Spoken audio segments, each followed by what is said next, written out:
bertemu lagi dalam sebuah tempat yang sebenarnya tidak disukai semua manusia, yaitu di penjara. Namun para sahabat BDKA tentunya ingat firman Tuhan sebelumnya tentang bagaimana orang bisa bahagia. Yaitu kalau mengetahui bahwa semua tugas kita adalah menjawab panggilan Tuhan, dan itu berarti disertai tugas menjadi saksi. Jadi dalam hal ini Yusuf tertekan atau enggak ya dalam penjara? Nah, perhatikan baik-baik bagaimana Yusuf bisa menjadi terang Tuhan di Mesir. Shalom. Anak-anak, mari kita berdoa ya. Bapa Surgawi, Allah semesta alam ini, kami berterima kasih karena Tuhan senantiasa menyertai hidup kami. Tuhan, ajarkan ketika kami tahu dan sadar Engkau menyertai kami, kami mau hidup ini terus-menerus menyenangkan hati Tuhan. Hidup kami terus-menerus hidup di dalam kekudusan yang sudah Tuhan berikan pada kami. Supaya hari demi hari hidup kami boleh juga menjadikan orang lain kudus dengan memberitakan kabar baik firman Tuhan pada orang lain. Terima kasih ya Tuhan. Tolonglah renungan yang akan kami bersama-sama pelajari hari ini. Supaya firman-Mu membawa kami untuk boleh mempunyai keberanian memberitakan firman kepada orang lain juga. Terima kasih. Dalam nama Tuhan Yesus kami berdoa. Amin. Anak-anak sekalian, Alkitab mencatat ketika Yusuf sampai di Mesir, di situ dikatakan Allah menyertai Yusuf. Sehingga ketika Yusuf bekerja di rumah Potifar, Yusuf pun tetap bisa menjadi berhasil di dalam semua hal yang dikerjakan olehnya. Tetapi akibat fitnahan dari istri Potifar, Yusuf dimasukkan ke dalam penjara. Seharusnya orang yang bersalah yang dimasukkan ke dalam penjara. Tetapi Yusuf bukan orang yang bersalah. Yusuf orang yang tetap menjadi pribadi yang terus hidup menyenangkan Tuhan. Tetapi Yusuf faktanya masuk ke dalam penjara. Bagaimana setelah Yusuf masuk ke dalam penjara? Apakah Yusuf berubah setianya kepada Tuhan? Tidak. Yusuf tetap setia kepada Tuhan. Alkitab juga mencatat di dalam penjara pun Allah menyertai Yusuf sehingga semuanya menjadi baik dipandang oleh kepala penjara. Maka kepala penjara itu menjadikan Yusuf orang yang mengurusi seluruh tahanan-tahanan yang ada di dalam penjara serta seluruh urusan-urusan tentang hal-hal yang macam-macam itu dipercayakan kepada Yusuf. Dan kepala penjara itu tidak mencampuri sedikit pun. Siapakah kepala penjara itu? Kepala penjara itu juga mantan majikannya, yaitu Potifar. Suatu hari ada dua orang, yaitu juru minum dan juru roti kerajaan yang berbuat salah kepada raja. Maka raja marah dan kedua orang ini dimasukkan ke dalam penjara. Anak-anak sekalian, semua orang yang masuk dalam penjara adalah tahanan-tahanan raja. Tetapi sekalipun Yusuf masih muda, Yusuf menjadi pemimpinnya. Tidak ada yang berani melawan Yusuf. Semua tunduk kepada Yusuf. Tetapi Yusuf tidak semena-mena. Yusuf tidak menjadi orang yang sombong terhadap orang-orang yang lain.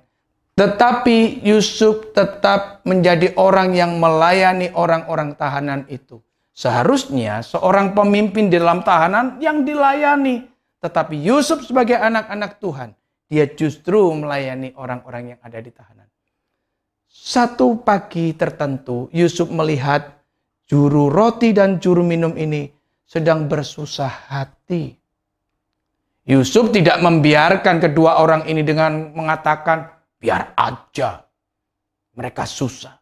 Tidak, Yusuf mendatangi kedua orang itu dan bertanya, mengapa mukamu pagi ini sampai semuram itu?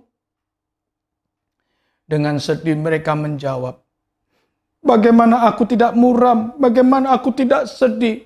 Aku semalam mimpi, tapi tidak ada satu orang pun di dalam penjara ini yang bisa mengartikan mimpiku. Kalaupun aku ingin bertanya pada juru mimpi yang ada di istana kerajaan, aku pun tidak bisa karena aku ada di dalam penjara. Yusuf menghiburkan dengan kalimat, bukankah Allah yang akan mengartikan mimpi itu?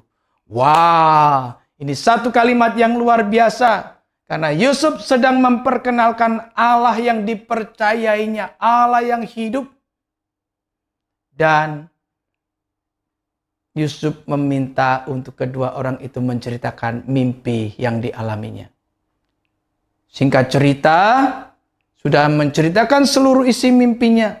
Maka Yusuf memberikan artinya. Bahwa juru minuman itu 3 hari lagi akan diangkat oleh raja. Dan menjalankan tugas sebagai juru minum lagi. Sedangkan juru roti itu 3 hari lagi akan juga dikeluarkan dari penjara. Tapi akan diangkat tinggi-tinggi. Ternyata digantung. Artinya mati. Karena juga waktu digantung tinggi-tinggi dimakan oleh burung. Anak-anak sekalian, kita melihat bahwa Yusuf yang ada di dalam penjara, setianya, cintanya kepada Tuhan tidak berubah. Di dalam tempat yang tidak nyaman, Yusuf tetap setia kepada Tuhan dan menjadi berkat, melayani orang-orang yang ada di dalam penjara. Nah, dari pelajaran ini, kita harus bisa mencontoh seperti Yusuf. Bahwa ketika disertai Tuhan, tidak boleh menjadi orang yang sembarangan berbuat kejahatan. Justru ketika sadar Tuhan menyertai, maka seluruh apa yang kita berbuat, baik pendengaran kita, mulut kita, mata kita, tangan kita, dan seluruh tubuh kita, harus digunakan untuk memuliakan nama Tuhan, untuk menyenangkan hati Tuhan, untuk tetap hidup kudus di hadapan Tuhan, dan menjadi berkat untuk orang lain. Anak-anak sekalian, hal ini bukan sesuatu yang mudah tentunya. Tapi mari kita sama-sama belajar untuk terus menyenangkan hati Tuhan yang menyertai kita semuanya. Sehingga nama Tuhan dipermuliakan melalui hidup kita. Amin. Mari kita berdoa. Bapa di surga, kami berterima kasih kalau hari ini Tuhan telah memberikan firman kepada kami untuk kami boleh menteladani hidup Yusuf. Sekalipun ada di tempat yang nyaman, dia tetap hidup kudus di hadapan Tuhan dan cinta kepada Tuhan. Sekalipun harus ada di tempat yang tidak nyaman seperti di dalam penjara, terus tetap cinta kepada Tuhan dan hidup kudus di hadapan Tuhan, menjadi berkat buat orang yang ada di sekitarnya. Terima kasih Tuhan untuk firman-Mu hari ini. Kiranya roh Tuhan, Roh Kudus itu menolong kami untuk menjadi pelaku firman Tuhan. Dalam nama Tuhan Yesus kami berdoa. Amin. Luar biasa. Walau dalam penjara, ternyata Yusuf tetap menjalankan tugasnya, menjadi saksi Allah. Wah, ternyata menjadi orang beriman itu tidak selalu berada di tempat yang nyaman. Di mana saja, asal kita tahu Tuhan menyertai kita. Itulah kesempatan buat kita menyatakan terang Tuhan.